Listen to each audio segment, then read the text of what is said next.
এই একটা technique apply করলে আপনি এইটা থেকে এই সেন্টেন্স বানাতে পারবেন without an effort. Let's see how. আমরা most of the time English বলার সময় একটা মিস্টেক করি, ছোট সেন্টেন্স থেকে ডিরেক্ট লং সেন্টেন্স বানাতে চাই, যার কারণে আমরা আটকে যাই। আর কনভিনিয়েন্সের কথা তো বাদই দিলাম, ওটাও থাকেই না। ইনস্টেড অফ দ্যাট আমাদের করা উচিত একটা সিম্পল স্ট্রাকচার ফলো করা, subject plus verb plus information. For example, I learn English, then step by step এটাকে এক্সপ্যান্ড করা। কেমনে?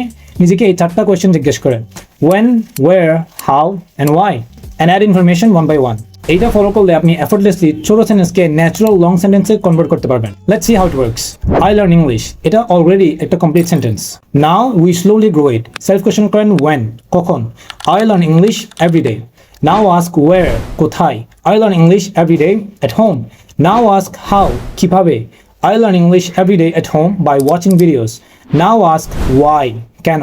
I learn English every day at home by watching videos to improve my speaking skills.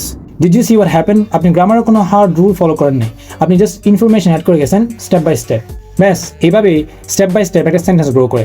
নাও একটা important কথা মনে রাখতে হবে, which is extra information almost always main সেন্টেন্সের পরে আসে। সো আপনি স্টার্ট করবেন অলওয়েজ ছোট সেন্টেন্স দিয়ে, দেন স্লোলি এটাকে এক্সপ্যান্ড করবেন। আর একটা সিম্পল প্র্যাকটিস মেথড, একটা সেন্টেন্স নেন, দেন নিজেকে 4টা কোয়েশ্চেন জিজ্ঞেস করেন, when, where, how and why, then আনসারগুলো অ্যাড করতে থাকেন স্টেপ বাই স্টেপ। এই যে 10 মিনিট যদি আপনি প্র্যাকটিস করেন, তাহলে আপনার ব্রেন অটোমেটিক্যালি এই প্যাটার্নের থিঙ্কিং স্টার্ট করবে, আর তখন আপনি আর ট্রান্সলেট করে ইংলিশ বলার মধ্যে আটকে যাবেন না। I hope this helps, keep going.